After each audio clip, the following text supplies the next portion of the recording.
What can she not do in America that a white person can do? What opportunity? You served in the military. You've made good choices. You're getting rewarded for them. You're going to live in the American middle class. What privilege do I have that you don't have that is based on skin color, not on wealth or socioeconomic status? Please. The fact that you are sitting here with like little to no education trying to talk to people about white privilege is white privilege. Tell me one thing I said that's wrong, and don't use an argument from authority. Make a good argument. I have a degree. I'm arguing from authority because I'm telling you my life experience. That's not your life experience. Name That's a Really? I'm sorry. Did you live my life? That means nothing. Did you live my life? That means that's a one degree. thing You're not smarter than that him you because you have a can't do degree. Just so you know that That's I a fallacy. can do. That's a fallacy. Name one thing that you can't do that I can do. I don't know. I can't make a whole fucking dollar. What? You can't? Why? Oh my God. You're trying to tell me in the military women aren't paid the same as men for equal work? In the military, up until 2 years ago, women weren't even allowed to do most of the jobs that men Answer the can question. do. You just said you couldn't make a dollar.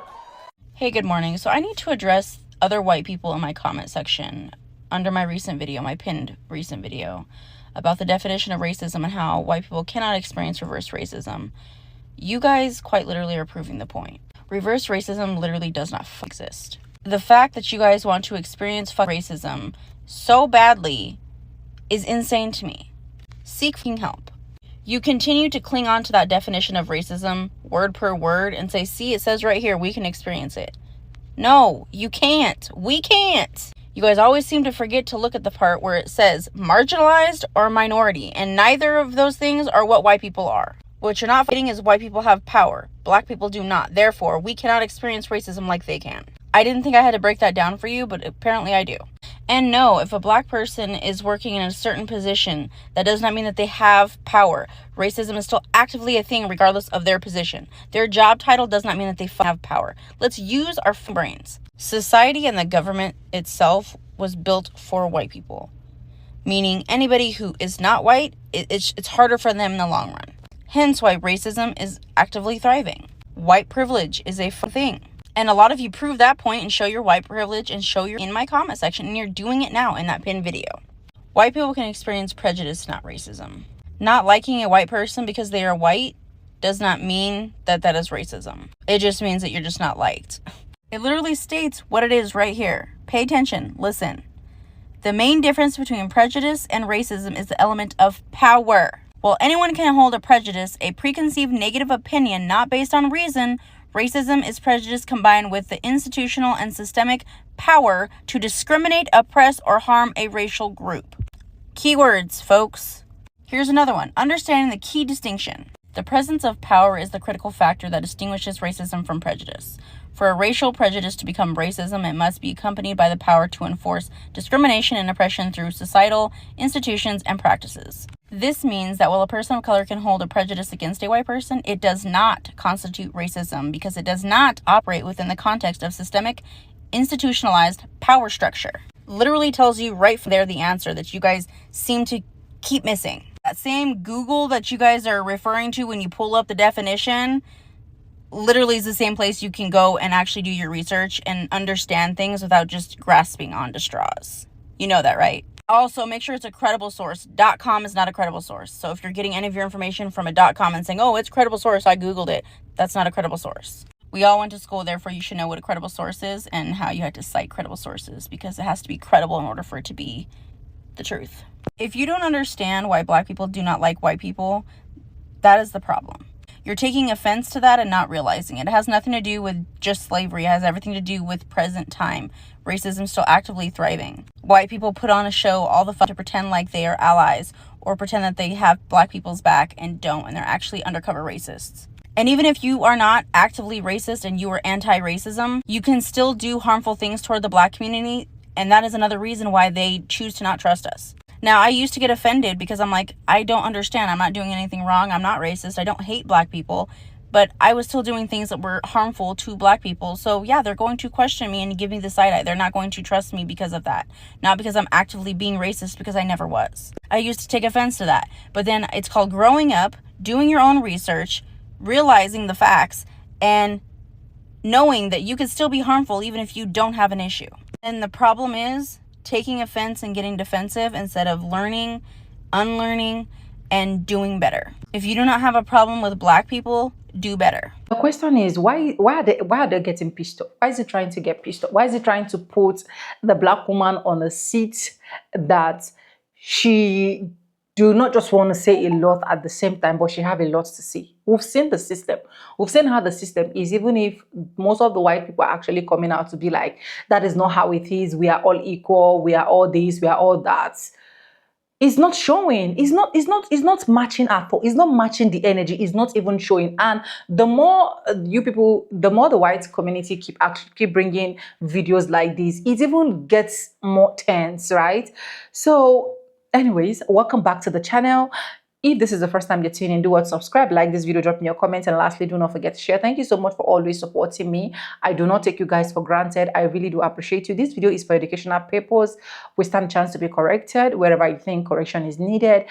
And every videos and clips used in today's episode, credit belongs to the original creators of this video. And then with that being said, I'll go ahead, roll out the other clips I have for you guys. Then I'll come back to say what I want to say. Because when I started watching that particular clip, I do not see any reasons why you should be pissed, right? He is already pissed. He's already angry. He's already raging, including the second woman that is actually sitting close to her. There is no way the system can actually deny the fact that this is what it is and it is what it is. Anyways, let me roll out the other clips I have for you guys. I'll be back to say what I want to say, and enjoy. So I'm out on patrol and I'm thinking a lot about privilege, and I want to talk to white people about that word and why I don't think it's scary, an insult, or some commentary on who I am as a person. See, white people, we see it through a white lens. We use it to describe one kind of person. Someone born into a life of wealth, ease. They don't have to worry about the basics, went to good schools, have nice houses.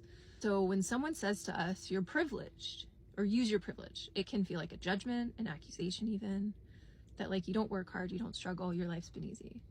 But for a person of color, there's not just one factor that makes a person privileged. Privilege is being able to walk around and just exist without needing to be hyper aware and constantly checking to see if you're safe. Being somewhere and not needing to ask, do they see me as a threat? Am I about to be hurt because of that? Women, I know you understand that feeling. Now imagine the threat is coming from everywhere. Privilege is not feeling an undertone of fear every single day. Privilege is being able to tune out the world as it burns down around you because it doesn't actually affect your daily life. Personally, I could tune out, binge terrible TV, do white girl yoga, and mimosa brunch till I die. I have the privilege to do that. These policies don't affect me. So why am I out here? Why am I asking others who look like me to show up and use their privilege and help right now? Because there are people who do not have that privilege. They're cornered and they're scared and they are begging us to help them. They're begging us. Because I do have power as a white woman in America. Even if I didn't do anything to earn that power, I have it and I get to decide how to use it.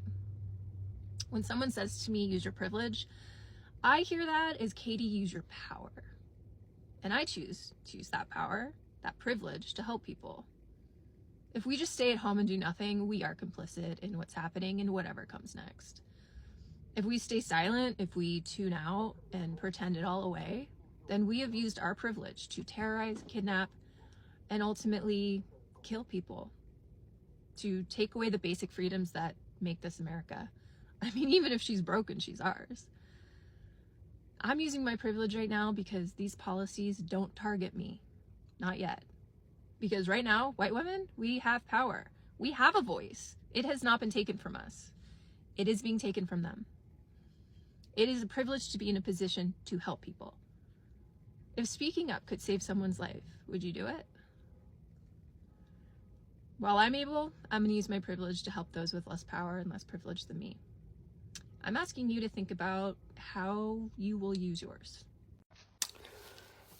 I am very unsure how I feel about this.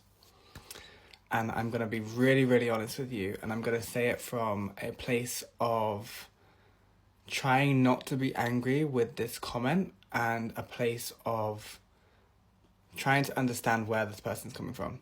This is talking about a video that I put up saying that you don't need leave-ins and curl creams to make your hair healthy, soft, whatever you want to call it, hydrated. I have spent so many years dedicating my life to curly and afro hair. And anyone that knows me and has met me in real life knows that.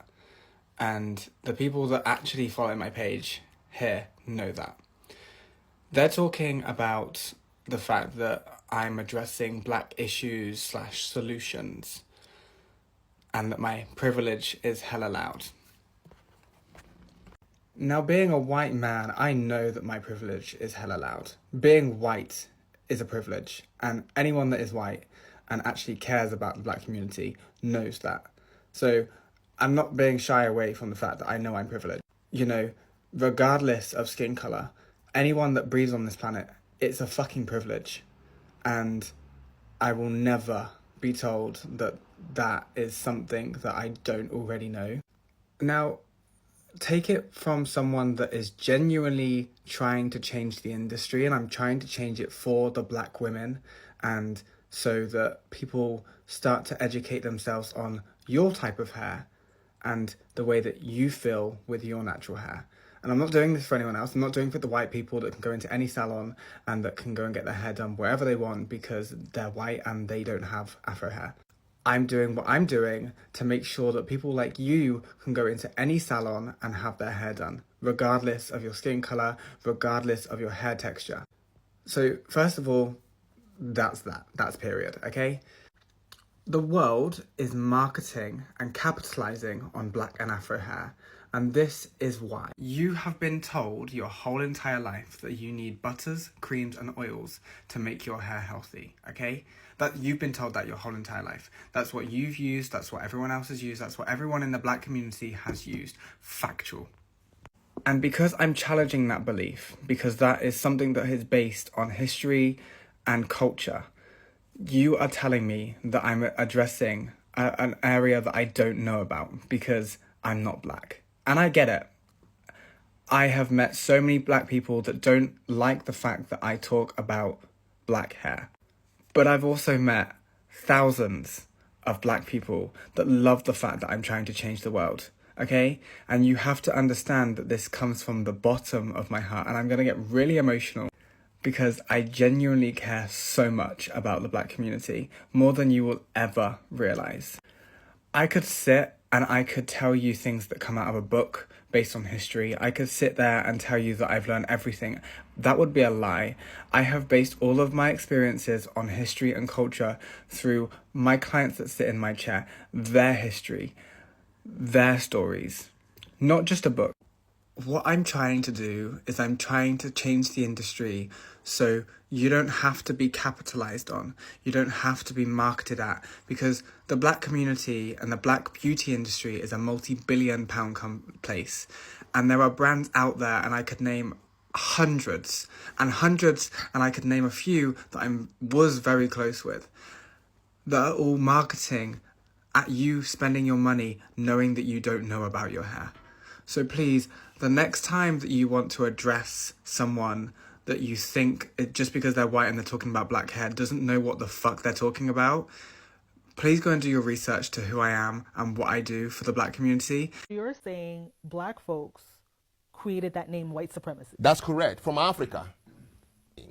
If these people can go out and colonize successfully for years and nobody ever succeeded colonizing them, if these people can go out and take over countries and buy slaves and hold them down, and, well, they must be good. Well, that's what I was brought up in Africa told. The whites are superior. It is my people who told me, not a white man. I see. It is my mom, my dad, my uncles, my community members, my teachers in Africa. Ask any Nigerian, ask any Beninois, ask any Togolese, unless they are lying. Anybody above the age of 50 knows in our folklore, in our music, we play it. Go and listen to Chalamanda. When I was a young boy, I want to go to America. They tell us that is the land of superior people. It's in my language, I can say it. Yovonudahe. Anybody who can understand Benin will tell you what I've just said, and they've heard it before. So when I arrive here, my people have already told me that white people are superior. But the things they have seen, airplanes flying, they said it's magic. Ships floating on the water, they said it's magic. Okay? So all these inventions, television came, that no, we say, Yovonudahe. Anytime a radio is turned on and speaking and they say the person is from far, Yovonudahe. When we see a toy that can walk, we say the white man is so good, it's like God. He has done everything but put blood in a toy. That is what we say in Africa. Everybody knows what I'm saying. Do you know what they say in Ashanti land? The Ashantis have a saying, and I can speak Ashanti. Oh, kwa sorry, now share bronia, kofie, wahunyame. If you are going to church and you meet a white guy, turn around and go home, you've seen God. So white supremacy was created by us to describe something we're confused about. So you're saying black folks created that name white supremacy? That's correct. From Africa. From Africa. Because we are just amazed by the things they've done. Well, we describe them always by inventions.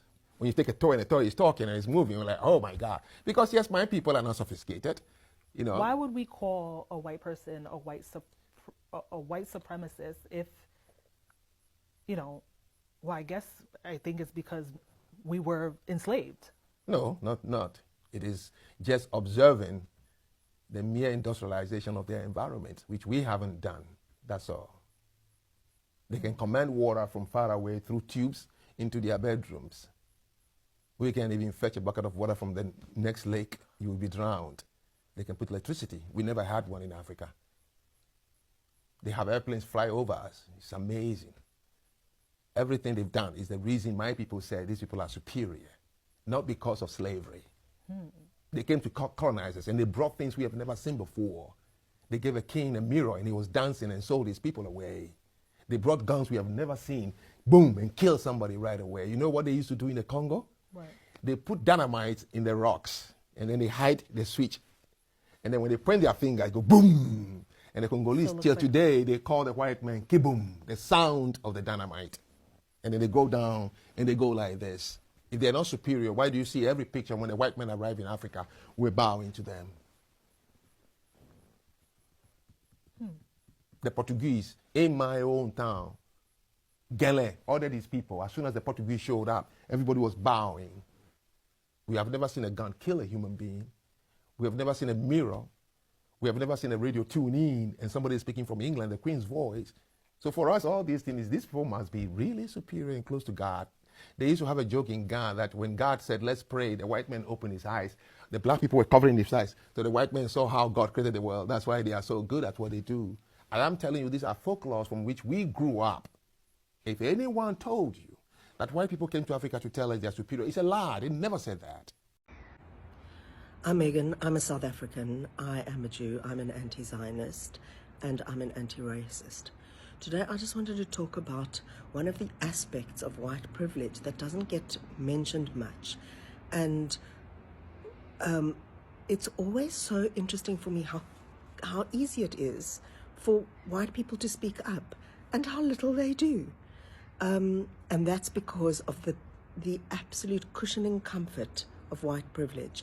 That really, there is very little that motivates white people to speak out, stand up, make a noise, take a stand, get confrontational, challenge certain systems, because it's easier just to keep quiet and carry on with the status quo.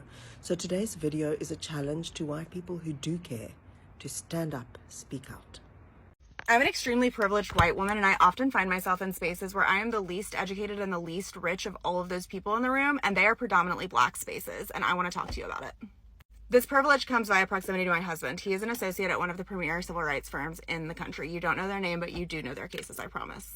And last night we went to a gala honoring one of the partners in his firm getting an award. And in that gala, it was a very eye-opening space. I have experienced a lot of grief, a lot of anger, a lot of big feelings this week. And I think they're very justified big feelings. But in that room, they opened with the acknowledgement of the grief that a lot of those people were feeling.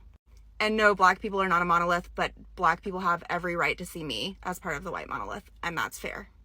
That said, I had the opportunity to listen to one of the leaders of the ACLU give her speech while she was accepting her award, and she talked about how this is not her first president, this is not the ACLU's first rodeo, and they are doing the continual work to ensure our civil rights. Now is not the time to feel hopeless, now is the time to get up and participate in the fight. Thinking a lot about the characteristics of white supremacist culture. The one I'm thinking about the most is this characteristic of no open conflict, and how class and race coinciding allows the privilege of no open conflict. I grew up very, very poor, youngest of 5 kids, single mom, government housing all my life, apartment complexes, on and on. And I also have a brother who's incarcerated. He's been incarcerated for over 20 years at this point. My dad was incarcerated, on and on. So what that means is that if you are a recipient of public services in one way or another, then you don't get privacy. You don't get privacy. All of your business is out in the world. So when I have conversations with my brother on the phone, the state is recording it. And the state can hear it, and they can listen in at any time. The only way I'm able to talk to my brother is on the phone for 15 minutes at a time. So what this does is this degrades privacy. So that makes working class poor people who don't have the privilege of privacy not buy into this like no open conflict. I don't have any issue with open conflict. I don't have any issue with disagreements. I don't have any issue with hashing something out. But what I have found in my relationships with people who really subscribe to the idea, to these like characteristics of white supremacist ideas, oftentimes they are like white liberal people that don't have a real like in-depth analysis of their like interpersonal relationships. They will not enter into a conversation with me about something that has happened. I'll say to them, hey, did I hurt your feelings? Did something happen? And they'll like beat around the bush. They won't answer. They'll lie. They won't ever bring something up. And then the relationship is squashed. It's done. We have nothing left because you won't fucking talk to me. But the flip of that is when I ask people that who are willing to work it out with me, our relationships become much deeper and much more meaningful and have a much more integrity and much more strength. And those people are usually people that are much more politically left and willing to work things out, because we know that that is how intimacy is deepened and how movements are strengthened. So I remember when I started to have friends that did not grow up poor, and how strange it was when they would call me aggressive, or when they would call me rude, or when they would call me gossipy. And I'm just like, I don't know what you're talking about. Like, I'm just trying to work out this thing. But they wanted to keep it hush hush. They wanted to keep it secret. But they still like to talk shit privately. And they still like to have their networks of drama privately, but just not publicly. And whether they see it this way or not, that is one of the pillars of white supremacy. It's not being willing to talk shit out and not being willing to like hold someone accountable. You wrote, if white supremacy existed, there wouldn't be any other races here. If white privilege existed, why don't they have a month dedicated to them, a federal holiday, all white schools, all white churches, etc.? My friend, just to start, the belief or framework that something is supreme requires that there be other things that are not supreme. The word supremacy indicates that they believe they're better than someone else. Now let's quickly go through all the reasons why you think white privilege doesn't exist. We as white people, particularly white men, don't need a month dedicated to us because we live in a white patriarchal society. You don't need to celebrate a special month when the entire year is about you. The reason that there are months like Black History Month is because Black people have been subjected to systemic oppression in this society. We need months like Black History Month because white folks over and over again have tried to cover up or erase history that makes white people look bad. How about some federal holidays dedicated to white people?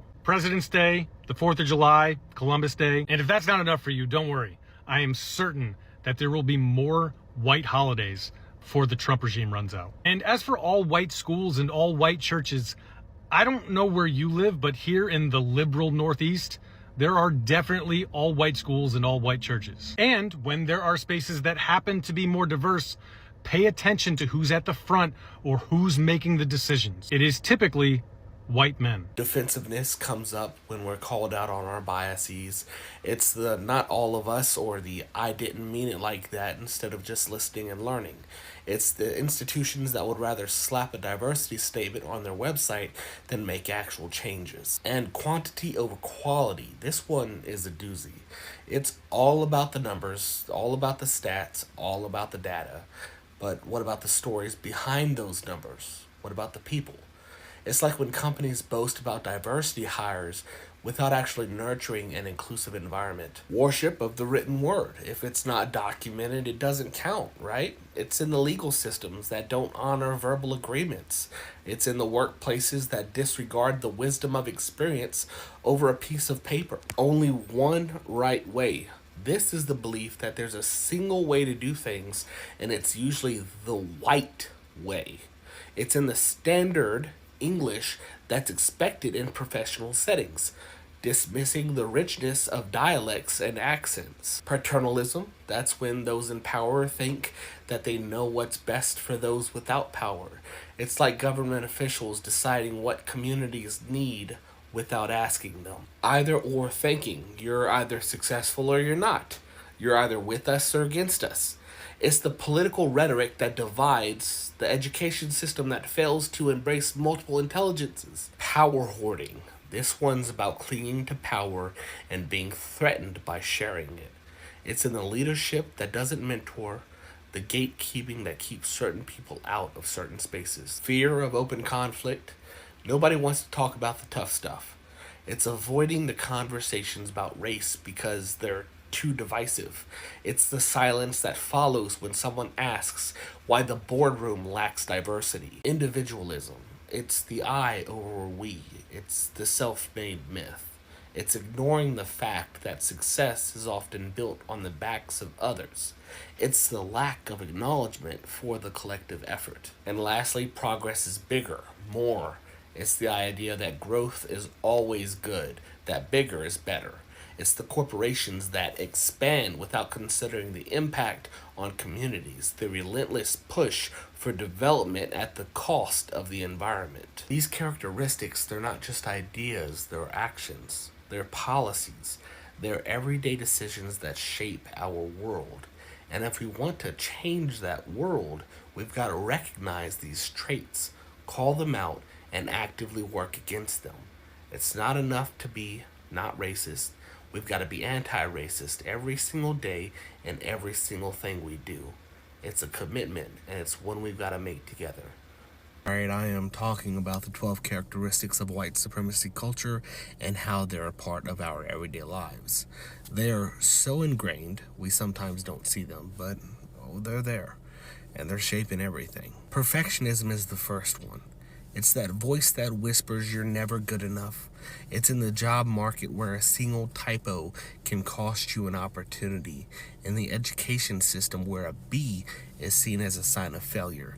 And in our social media where filters and edits are the normal. Then there's the sense of urgency. Everything's a rush, deadlines over people, quick fixes over thoughtful solutions. It's like when communities cry out for change and they're met with hasty, ineffective policies just to quiet them. See, the truth is, after watching all that clips anyways, guys, welcome back. The truth is, no matter how you try to paint it, no matter how you try to make it look, no matter how you try to make it look like, me and you, we are equal, we're enjoying the same rights, we are enjoying the same thing, it's not going to work.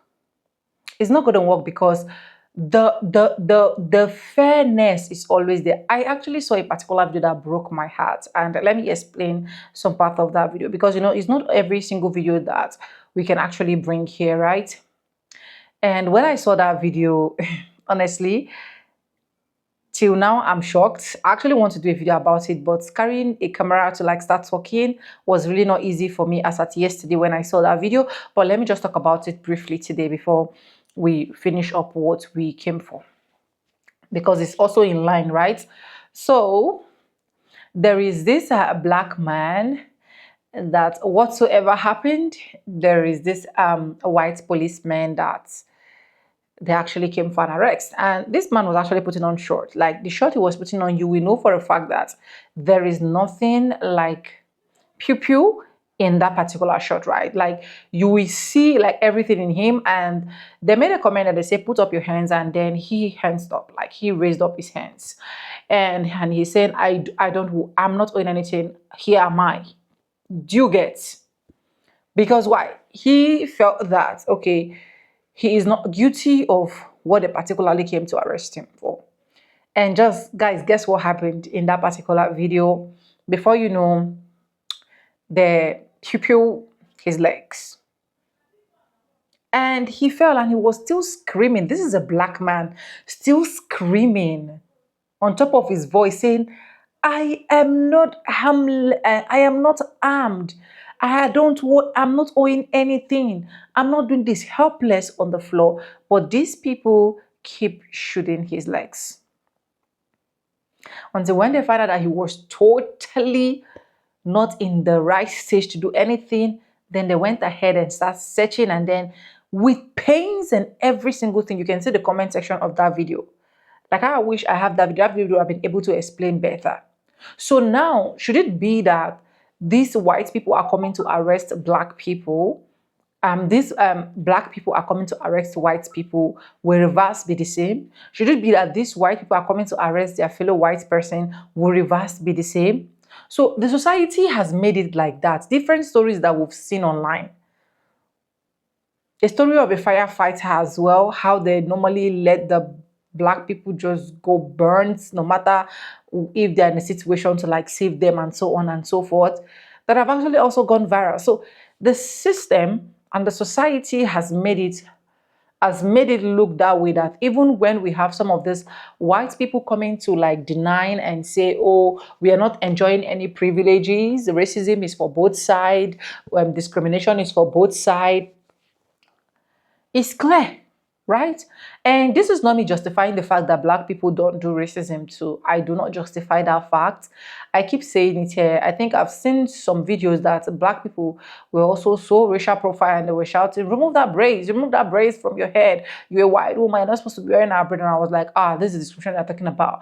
But when it comes to the white privilege, you cannot deny the fact that the white people are more pampered. The white people enjoy more luxuries. The white people enjoy more chances in the economy than the black person, no matter how you're trying to paint it. So this is actually going to still keep getting them pissed. And even if you keep getting pissed, the black community are not just ready to keep quiet. The black community are not just ready to just say, okay, let's just let this be and accept it the way it was. The only people that actually did that was our forefathers. And after they are done doing that for us, we, this current generation, are generations that are going to continually speak, especially the enslaved people, which is now known as the foundational black Americans. They will keep talking because they've seen it. It has eaten deep into their system. They suffer and they're not getting the reward for it. They're being laid off out of their job because why? Their skin color. Even currently, what is really happening in the collapse of US, where a lot of people choose to vote the orange man because why? The other opposition was a black person. You can beat it. You can deny the fact. That was why a lot of them choose the orange man. And right now, what are they seeing? They are seeing the torture that their own fellow person actually have for them. So when I see white people being pissed off these type of scenarios, I just laugh. Because even that person that is being pissed and talking, the person knows the truth. And yes, white privileges is not riches, it is not wealth, it is not you getting every single thing that you're supposed to get, right? But it is just a chance for you to be identified as a special person, and of which has been everywhere.